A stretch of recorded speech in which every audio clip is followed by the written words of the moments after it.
Welcome back to the festival. Yeah, we're very excited to have y'all. I'm Jessie Dykes with First Baptist Church, Decatur, and one of your stage captains for the day. I want to welcome you and also share a few announcements before we kick it off. This is also a good moment to make sure your cell phones are silent or off. Our authors will be signing books after the presentation. There's lots of volunteers in the back that can help you find that. You just go straight out these doors, take a left around the corner to the signing tent.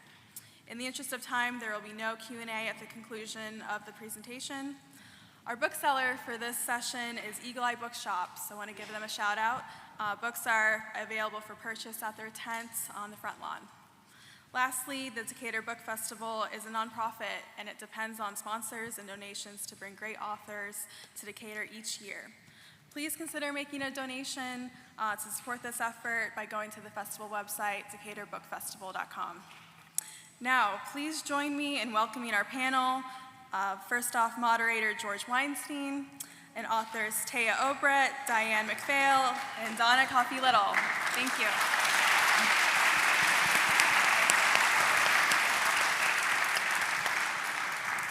Well, thank you all for coming. I thought the best first question would be to get our panelists to give you a little elevator pitch about their book. So for the novel that's in the spotlight today for each of you, can you give us an elevator pitch about it and familiarize everybody with it, just in case they don't know about it? Do you want to start, Diane, and then move on down? The book on the table at the moment is Follow the Stars Home. It is a historical fiction. It is the story of the first steamboat voyage to defy the waters of the Mississippi. Now, if you don't really know the Mississippi, you probably think it's a river, but it is a force of nature and a deadly one. And this was an untried vessel that literally changed the history of the United States and even now the world. And the daughter of the architect of the Capitol, Lydia Latrobe, was married to Nicholas Roosevelt, the designer and builder. And here she is with a 2-year-old toddler, and she's 8 months pregnant, and she's intrepid. She is not going to miss this adventure. Hi, good morning. I'm so happy to be here. I'm here with a book called The Morning Side. It's my third novel, and it's a dystopian one, surprisingly enough. It features Syl, who's 11 years old when she arrives in a heavily fictionalized place called Island City, which may or may not be Manhattan-like, in the not-too-distant future. And it's a world ravaged by climate change, and the city is very much underwater. But she has arrived with her mother from an unnamed country as part of something called the Repopulation Program, where the government is trying to put refugees into urban spaces that have been affected by floods in order to prevent total urban abandonment. And Syl's mother is someone who is very reticent to talk about the place they come from, which is referred in the book only as back home. She's very tight-lipped about the family. She's very tight-lipped about their past. And Syl and her mother move into an abandoned, a mostly abandoned former luxury tower called the Morningside, where Syl's aunt, Anna, is the superintendent. And her aunt is the opposite of her mother. Her aunt is very gregarious, very willing to talk about the past. And this is where Syl learns about her heritage, and through the prism of these stories, she becomes obsessed with an upstairs neighbor whom she thinks may or may not be a supernatural being. So that's the novel. My novel is called Wofford's Blood, and it is historical fiction. It is based in North Georgia, and the characters are all real-life historical people. My main character is a man named James Doherty Wofford. He had a Cherokee mother and a white father, and the crux of the novel is really the borderlands between the Cherokee Nation and the state of Georgia in the early 1800s, and the way that the white intruders, which is what they called them, were infiltrating the Cherokee Nation and pushing the boundaries. So my main character in this novel is actually still only between 10 and 13 years old. I want to, in later novels, get him on the Trail of Tears, because he did ultimately, historically, become a detachment leader on the Trail of Tears. But in the first novel, I'm really exploring what it was like for him to grow up with a Cherokee mother and a white father. And he has two best friends, one of whom is his cousin, who is also part Cherokee but identifies as white. And then their other best friend is an enslaved member of the household who's actually also part Cherokee but identifies as black. I mean, he has no choice. And it's really about this trio of friends and how they negotiate identity and make difficult choices in the lead up to the Trail of Tears. Thank you. Let's stick with you, Donna. So how did you arrive at the idea for writing this book, and what intrigued you about the story so much that you're willing to devote years to writing it? And then we'll work back this way. Sure. So I actually was planning to write a nonfiction book about a mountain called Pine Log Mountain in North Georgia, and I had hiked all over that mountain and was just entranced with the history of the mountain. But in that research, I came across this family. There's a small town, it's now called White, Georgia, but it was Wofford's Crossroads, Georgia, and I started to wonder who were the Woffords. And once I started digging into it, actually another local researcher told me that that they were intermarried with Cherokee, and some had stayed and some had gone on the Trail of Tears. And at first I was like, no way, that couldn't have happened, that didn't happen. But I discovered that it did indeed happen, and that I'm now in touch with descendants here in Georgia and descendants out in the Cherokee Nation in Oklahoma. And I just became so intrigued, and then also found out on top of that Toni Morrison was born Chloe Wofford, that her father, George Wofford, was from Bartow County, Georgia, and that he was descended from the enslaved persons owned by this same family. And that's why I wanted to do the trio of the three friends, with my character identifying as Cherokee, his cousin identifying as white, and then the African American character who I did some research about this through wills and things like that, and so he's an ancestor of Toni Morrison, and so I want to trace all of those family lines. Taya? I did not set out to write a dystopian novel, and I did not set out to write an urban novel, but then I moved to Wyoming, and that's what happened. I had been living in New York City for a long time. I'm a displaced person myself. I came to this country in 1997 as a result of the wars that ripped apart Yugoslavia. And I actually came to Georgia first. My family is in the back. I just found them. Hi. So this novel, I think, ended up being a novel of migration and the migrant experience, the displaced person's experience, as a result of two images that stayed with me during my time in New York. One was the image of this woman that we ran into one day on the street. She was behind a fence. It was sunset. She was frail and elderly, and she was walking in her sort of house coat, and she had 3 Rottweilers on a chain, which was just the most discordant thing ever. She was just sort of out for a stroll, and these massive dogs were around her, and I thought, that is an image of something. There's something about this that really stayed with me. It felt as if those dogs were obedient to her by magic. And then the other thing that happened was several years before the pandemic, the street on which we lived, which was called Seminary Row, there was a Jewish seminary at the end of the block which housed the largest collection of Judaica, I believe, in the Western Hemisphere.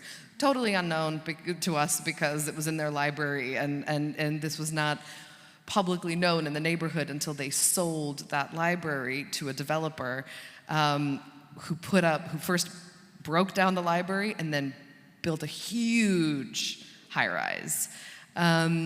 And it was many years of disruption, and the neighborhood was up in arms about it, and it was just very, it was living down the street from a 37-story building that's going up.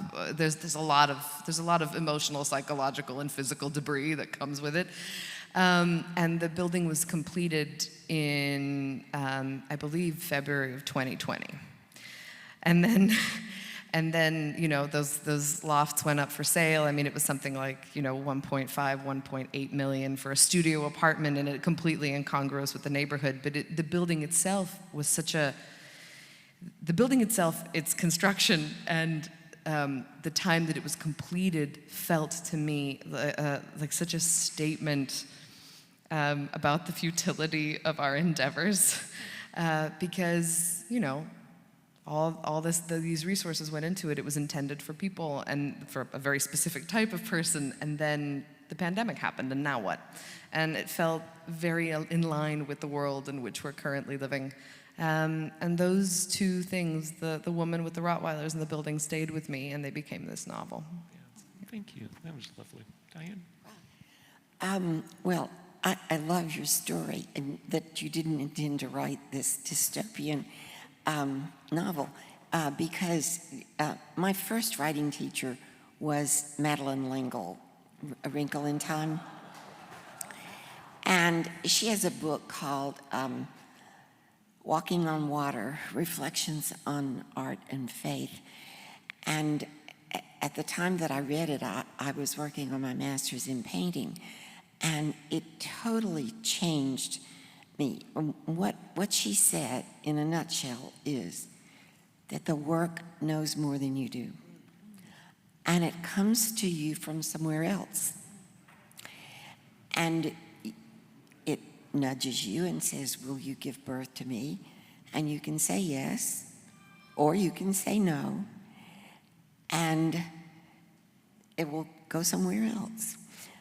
But if you say yes, then your job is to follow the work where it knows it needs to go.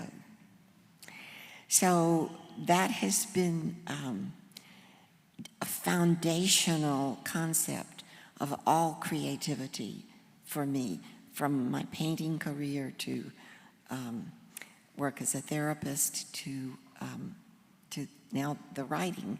And this particular book came to me sort of that way. I never intended to write about steamboats, not Mark Twain.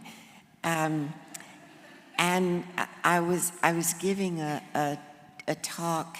This was pandemic, so it was on Zoom for maybe 50 men, yeah. And I thought, this is not a book club. What am I going to talk about? So I thought, well, I'll talk about the river and other unknown things. So that put me delving into more about the river than I knew. And I discovered the most violent earthquake. Now, if you know this, I'd like to see your hand. The most violent earthquake that has ever hit this continent. And most people don't know about it. And the epicenter was in the center of the Mississippi River. It was so violent. Well, 3 of the quakes, geologists now consider to have been above an 8. People don't know about it because this was 1811, 1812. The country was, 30 years old? And the ink hadn't dried on the Louisiana Purchase. And this quake, it almost changed the continent itself. It is, in fact, where the plates have tried over eons to separate into separate plates and have not. So the geologists study, they think it has happened about every 300 to 500 years.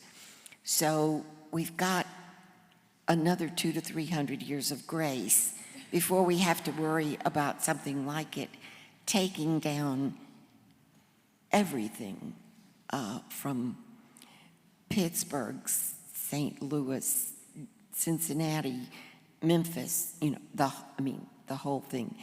This quake rang the church bells in Washington and Charleston. And we don't really know what it did to the west because the Mississippi River was the border. That was the end, and beyond on the other side was Indian Territory. So this information came to me, and at the same time, this information about this steamship, and then discovering this intrepid woman who just had to be a part of history. We're going to keep talking. Can you talk a little more about your research process? Oh my goodness, my research process. Well, there are always books and books and books. I have to tell you, I'm not a historian. I did not like history. I had one professor in college who told history like a story, and I loved it. But I did not like memorizing facts and dates and filling in the blanks. I did not like writing little essays about, why somebody won this battle. But once I began to discover history as real lives, real people, like you and me, I just couldn't get enough. So one of my primary sources for all my books has been various archives where I've been able to find actual writings and firsthand data. And I'll start, and then 3 paragraphs later, it's like, wait, they're on this boat, and how did they have food? So then I'm off into the rabbit hole of salted food, and how did they store it, and how did they build the compounds for it? And 3 hours later, I've written 2 paragraphs. Those are good 2 paragraphs. Good 2 paragraphs. Yeah. Tell you.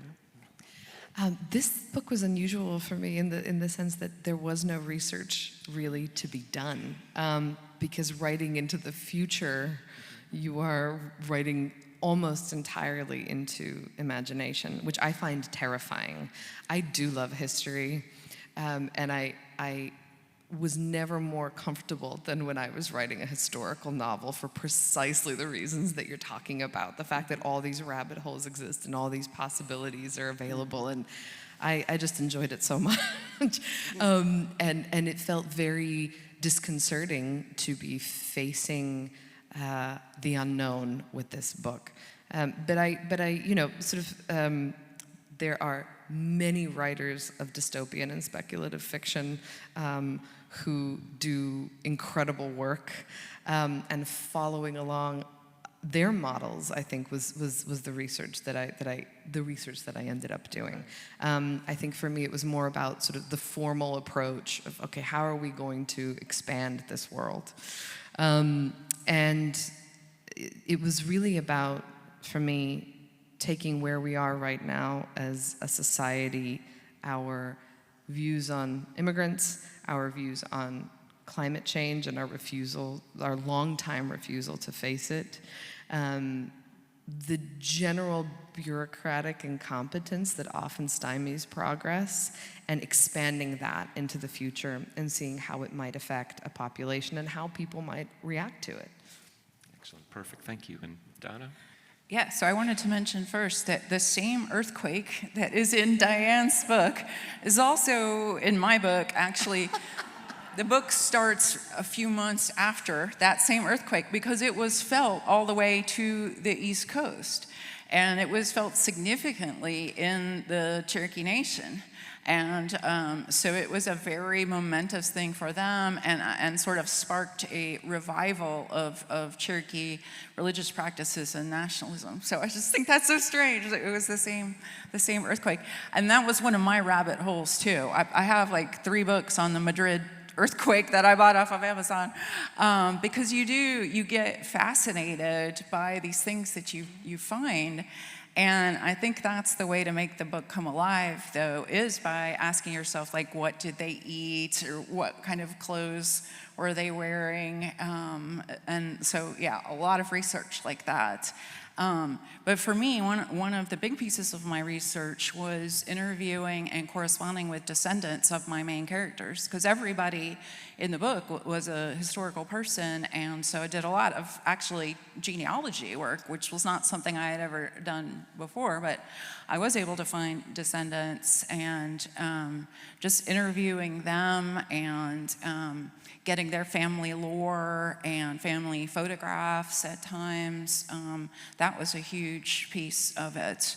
And then also a lot of archival research and deep dives into wills and property deeds, documents of the Cherokee Nation, just very granular research, because even though my main character later became very well known because he was the main source in the Western Cherokee Nation for James Mooney, who wrote the book The Myths of the Cherokee, which is a seminal collection of about Cherokee culture. So my main character is mentioned in that book about 200 times, and so I looked at all of that. But still digging deeper to find out, what was life like in the early 1800s in the Cherokee Nation, in the borderlands of the Cherokee Nation. What were the tensions between whites and Cherokee? What was the situation with slavery in the Cherokee Nation, which did exist? So I feel like I could have at this point a second PhD in history, but that's okay, because it's just so interesting that once you start digging into it, you can't stop. We'll give you a break rather than working in the directions we've been doing, and we'll go to Taya next. What was the hardest thing about writing in this genre? What's the hardest thing about writing in this genre? Yeah, I imagine there wasn't, everything was just roses and it was easy and it just wrote itself, right? Yeah. There's got to be something hard about it. Gosh, I think or was it all hard? Oh, it was all hard. I find the generative phase really difficult in any genre, and I found it especially difficult in this one for the reasons mentioned in the research question. The fact that it was just sort of, you're writing into nothing, and in the first draft, the book exists only sort of behind you. Like, you can kind of look over your shoulder and see that there are pages there, but you're sort of trekking forward through this darkness. I often tell my students that your first draft is walking along in the dark with a flashlight with a very short beam, right? And you can only see really what's in front of you, and like there's kind of shapes in the distance, but you're not able to, for me, I'm not able to form a full picture of it until I've gotten to the end, and then I can kind of go back over the map. So that absence, can you tell that I'm writing a first draft right now? And then I'm so I found that very difficult in this book. Excellent, thank you. Diane? What was the question? It's the hardest thing about writing in this genre. Oh, the hardest thing about writing in this genre, I couldn't agree more with exactly what Taya said. I'm also in the process of writing another first draft for the 4th novel, and I like that image of the pen light with a short beam, because I honestly don't know where where this is going next. It's based on true incidents. They are not actually linked together, except as I'm doing it. And it's in France, and I did live in France, and I've been back to do research and go through a lot of things and wander around in the woods. Yep. But it's not like I know this, like I grew up with it, like I grew up in it. And so it really is finding my way in the dark. And it's just sort of what's the next. It's almost like reading a book. Mm-hmm. Yeah. It's almost like reading, because you really don't know where it's going next. You do in the big scheme of things, but from one word to the next, you don't really know. Yeah. So it's an adventure. Yeah. Donna? Sure. So for me, the hardest thing writing historical fiction is what to leave in and what to leave out. Because once you do that deep dive into all of this history, you think it's all fascinating, and you think that your reader should want to know all of these obscure things. But in fact, your reader is going to lose patience with you if you really put in all of those details that you find fascinating. So for me, the hardest thing has been saying to myself, okay, this is really interesting, but you know what? It's too far removed from the storyline, and I can't put it in here.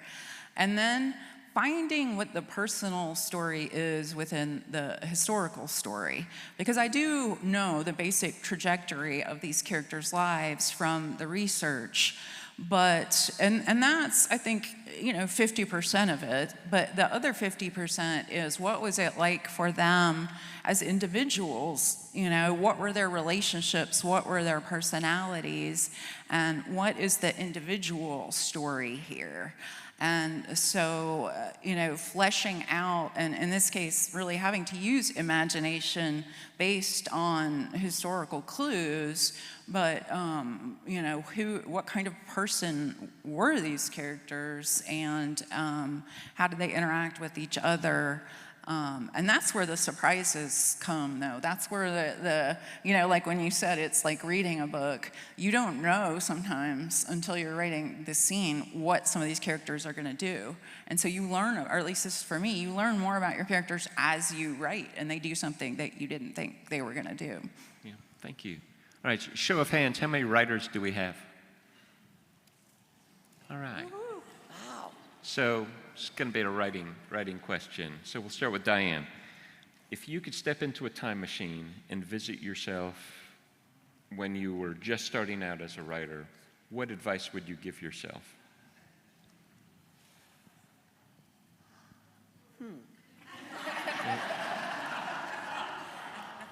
Lee Child said, save your money. Well, that's a good one. I can't ditto that one.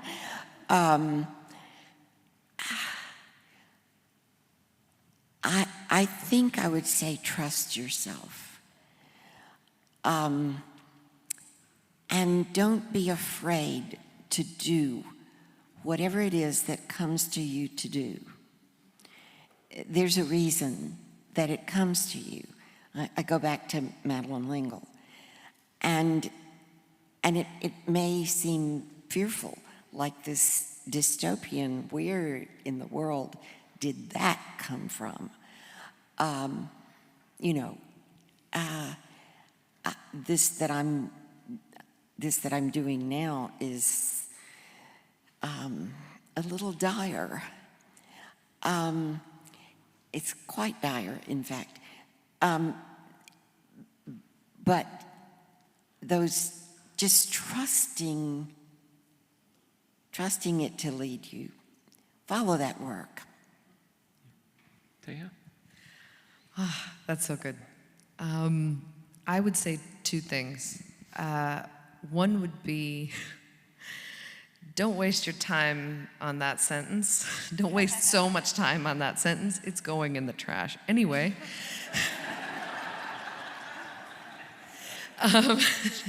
That was definitely a thing I did not realize as a sort of a fledgling writer, that I used to be someone who really had to perfect a paragraph before moving on. And I think in early phases of the writing life, you don't realize how much reshaping you're going to do, and so I'm a lot messier and less precious about it now, and therefore less devastated when things have to end up in the trash. And the other thing I would say is that the work is private. The work is your own, and it is perfectly all right to end up writing enormous amounts of pages and even whole projects that don't end up with a reader, because you're still making progress on your own in that work. The work has to be done, and there aren't any shortcuts. And sometimes those not shortcuts involve drafts and drafts and pages of work that aren't going to see the light of day. Whether that light of day is another reader, whether that light of day is publication, a lot of the work happens in private, and that's okay. That's great. Thank you, Donna. So I think I have two completely contradictory pieces of advice. The first is listen to other people, and the other is don't listen to other people. I'll start with the don't listen to other people first. I think that I was intimidated for a long time as a writer because I did listen too much to other people saying you have to write like this or you can't write like that. And even in the MFA program that I went through, it was almost like there was a correct way to write and then like unacceptable ways to write. And I feel like I listened to that too much and that it kind of inhibited me. And what I tell my students at our MFA program at Reinhardt University is you have to be yourself as a writer, and every single writer should have a different voice. We're not all going for the same voice or even the same subject matter or the same style. And so you have to write your passion. I mean, it's like the Joseph Campbell thing, follow your bliss. So in that sense, don't listen to other people. But then again, the other thing that I tell student writers constantly is do share your work with other people. Don't write in isolation, which I think was something that I did for a long time. And I remember when I used to read novels and I would go to the back and see the acknowledgments, and there'd be like 4 pages of acknowledgments of all the people that had helped this writer. And I would think, how could that possibly be the case? Like, how could they have needed that many people's help? But now I have 4 pages of acknowledgments for all the people that have helped me. So it really does take a community, and hopefully a supportive community of people who are rooting for you to follow your own passion as a writer. Thank you. Oh, let's stick with you, Donna. What's a favorite memory you have involving a book, either your book or somebody else's? I think my favorite experiences around writing this book have been finding and getting in touch with the descendants has been just really exciting.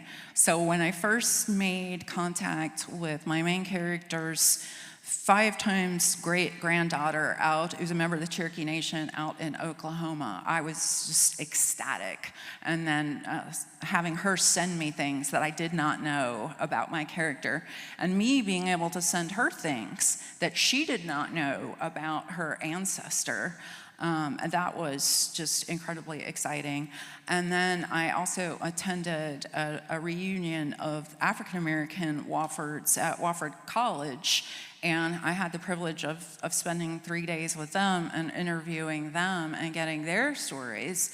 And again, being able to, in turn, share with them some things that I had found that they didn't know. That's been the most exciting part. And I even found some descendants who live over near where I live, in what was Wofford's Crossroads. They still go to Wofford's Crossroads Baptist Church that was founded in 1849. And they know about their Cherokee heritage. And in fact, they told me that as recently as their grandparents' generation, these Woffords in Georgia were still in touch with their Cherokee cousins out in Oklahoma, which fascinated me. I would never have thought that that was the case. So yeah, that's been the most fun for me. Thank you. Taya? That's such a good question. I think one of the most terrifying aspects of any book for me, and then also fruitful in this particular way, is giving the book to my mother.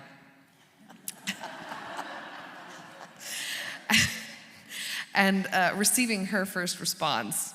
And without fail, some of my favorite memories with my own books have been when my mother comes back after reading a book that I think is almost entirely fiction. And she surprises me with, "That's an interesting little scene you wrote there, but that's not how it happened."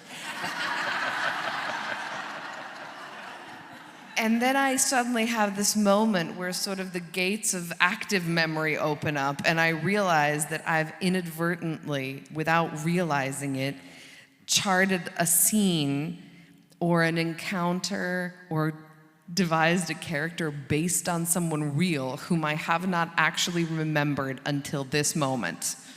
And it's just a real sort of, so yeah, that's a fun and also terrifying memory. Thank you. Diane? Well, I have two directions here. For this particular book, Follow the Stars Home, I grew up on the river, so I knew the river from its banks, or a certain part, what's called the delta. It's really the alluvial plain. But I didn't know the river from the river. So I set myself up a cruise with the American Queen from New Orleans to Memphis.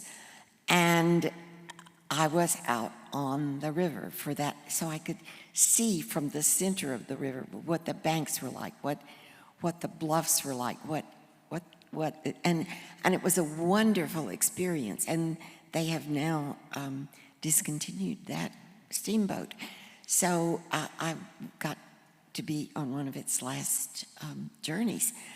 The other happy thing that unexpected, I never intended to be a writer, but somewhere up in late middle life, my mother died when I was 9 weeks old, and I didn't know her. I knew her family somewhat for the early years of my life, but then I really wasn't with them after that. And I just was hungry to know about my mother. And the only person left who had known her all her life was her brother, her old bachelor brother, Ralph. And so I went to see Ralph, and we're looking at old photographs, and he's telling me stories of their childhood. And I turned the page, and here's this old newspaper article about bloody Greensboro. And suddenly, there it was. And I said, "Ralph, this story has haunted me always." And he said, "Well, what?" And I said, "Well, these women who survived this trauma." He said, "Diane, you don't know who that woman, the one I named, was?" And I said, "No. She just survived this unspeakable horror." And he said, "That was my grandmother. That's your mother's grandmother." Well, that discovery, talk about the rabbit hole. I mean, we're talking about a volcano here. And to discover this history and to begin to find all the plantation papers and the, on and on and on, to discover my own family, and to find things that I had no idea about myself. Thank you. All right, Donna, final question. How would you describe your perfect day? My perfect day. Oh my goodness. I think my perfect day would be hiking in the North Georgia mountains with my dogs and some friends and family, and meeting some other folks on the trail and sharing stories and sharing snacks and lemonade and just enjoying creation. Yeah, thank you. Good answer. Taya? Not that dissimilar. My perfect day does involve some writing. I like to be in the wake of having written something that I feel is going somewhere, even if it's not long or perfect. And that's how I like to start my morning. And then, yeah, I live in Wyoming. I live in the mountains of Wyoming. My perfect day involves an afternoon of hiking with my 2-year-old and my dog and my husband, and also enjoying creation, for me, it's always about wildlife, like seeing a random sort of manifestation from the wild world, so seeing a moose in the distance and feeling like it's this private moment of visitation between us, and then moving on. So yeah. Thank you. And Diane? I live in an old grist mill on a 40-foot waterfall of the Calisaja River, and I have a sitting place out beside it, and I think my perfect day would be sitting there with time to write and my piece of white fluff that thinks he's a dog, and my 3 grandchildren who are growing up now, identical twins, almost 23 years old next month, and a 15-year-old who is trying to get to be 16. But the richest parts of my life have been with those children and seeing who they become. So to have them out there on the deck of that grist mill beside the waterfall with some chocolate. Thank you so much. Thanks, everybody. Do you want to make any final announcements? Yeah, thank you. With that, please exit the front of sanctuaries. Authors will be to the left side at the signing tent. Join them there or head off to your next session. Thank you. All right, thank you. And if you're interested in the Atlanta Writers Club, our booth will be out there just a few doors down from Eagle Eye.